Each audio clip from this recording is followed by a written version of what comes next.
നമസ്കാരം. ഞാൻ ഡോക്ടർ ഗിരിജ, പരബ്രഹ്മ speciality hospital ഗൈനക്കോളജിസ്റ്റാണ്. ഇന്ന് ഞാൻ പറയാൻ ഉദ്ദേശിക്കുന്നത് ഗർഭകാലവും വ്യായാമവും എന്നുള്ള വിഷയത്തെക്കുറിച്ചാണ്. ഗർഭകാലത്തുള്ള വ്യായാമം അമ്മയ്ക്കും കുഞ്ഞിനും വളരെയധികം പ്രയോജനപ്രദമാണ്. രണ്ടുപേരുടെയും ശാരീരികവും മാനസികവുമായുള്ള ആരോഗ്യം വർദ്ധിപ്പിക്കുന്നതിന് വ്യായാമം സഹായിക്കുന്നുണ്ട്. മാത്രമല്ല, ഗർഭകാലത്തുള്ള ബുദ്ധിമുട്ടുകളായ മെഡിക്കൽ കോംപ്ലിക്കേഷൻസ് ആയ പ്രമേഹം, അധിക രക്തസമ്മർദ്ദം തുടങ്ങിയ കോംപ്ലിക്കേഷൻസ് കുറയ്ക്കാൻ വ്യായാമം സഹായിക്കുന്നുണ്ട്. പിന്നെയോ, പ്രസവ സമയത്തുള്ള ബുദ്ധിമുട്ടുകൾ കുറയ്ക്കുവാനും പ്രസവം കുറച്ചുകൂടി എളുപ്പമാക്കാനും പ്രസവ അനന്തരമുള്ള ആരോഗ്യം വീണ്ടെടുക്കുന്നതിന് സഹായിക്കുന്നതിനും വ്യായാമം നല്ലതാണ്. ഗർഭകാലത്തുള്ള ഉറക്കക്കുറവ്, മൂഡ് ചേഞ്ചസ് ഇതെല്ലാം കുറയ്ക്കുവാൻ വ്യായാമമാണ് നമ്മൾ നിർദ്ദേശിക്കുന്നത്. ഇനി ഏതൊക്കെ വ്യായാമങ്ങളാണ് ഗർഭിണികൾക്ക് ചെയ്യാവുന്നത് എന്ന് നോക്കാം. ഇതിൽ ഏറ്റവും പ്രധാനം നടപ്പിന് തന്നെയാണ്. അതായത് ഒരേ ലെവലായ ഗ്രൗണ്ടിൽ കൂടി നല്ല വേഗതയിലുള്ള നടപ്പ്, അത് വളരെ നല്ലൊരു വ്യായാമമാണ്. പിന്നെ നീന്തൽ ഗർഭിണികൾക്ക് വളരെ സുരക്ഷിതമായിട്ടുള്ള ഒരു വ്യായാമം തന്നെയാണ്. പിന്നെ യോഗ പോലുള്ള വ്യായാമ മുറകൾ ചെയ്യുക.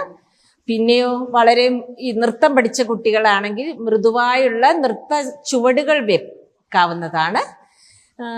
ഇതെല്ലാം പറയുന്ന കൂട്ടത്തിൽ ഈ പ്രമേഹം, ഹൈപ്പർ ടെൻഷൻ തുടങ്ങിയ കോംപ്ലിക്കേഷൻസ് ഉള്ളവർ, അല്ലെങ്കിൽ മറുപിള്ള താഴെ ഇരിക്കുന്നു ഗർഭകാലത്ത്, ഇങ്ങനെയൊക്കെ ഉള്ളവർ ഡോക്ടറെ നേരിട്ട് കണ്ട് സ്വന്തമായിട്ടുള്ള വ്യായാമ മുറകൾ ഡോക്ടറുടെ നിർദ്ദേശാനുസരണം മാത്രമേ ചെയ്യാൻ പാടുള്ളൂ.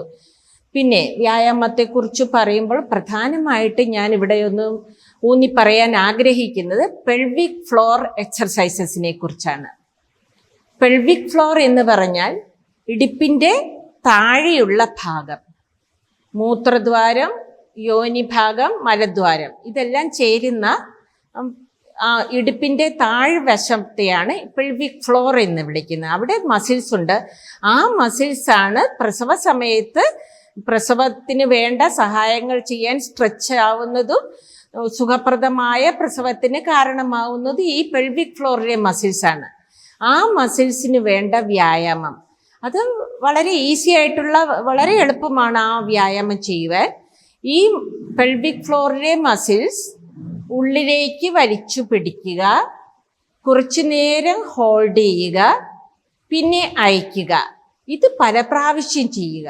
ഇത് ഇരിക്കുമ്പോഴും നിൽക്കുമ്പോഴും കിടക്കുമ്പോഴും മറ്റ് വ്യായാമങ്ങൾ, അതായത് യോഗ പോലുള്ള വ്യായാമങ്ങൾ ചെയ്യുമ്പോഴും ഈ പെൽവിക് ഫ്ലോർ എക്സർസൈസസ് ചെയ്യാവുന്നതാണ്.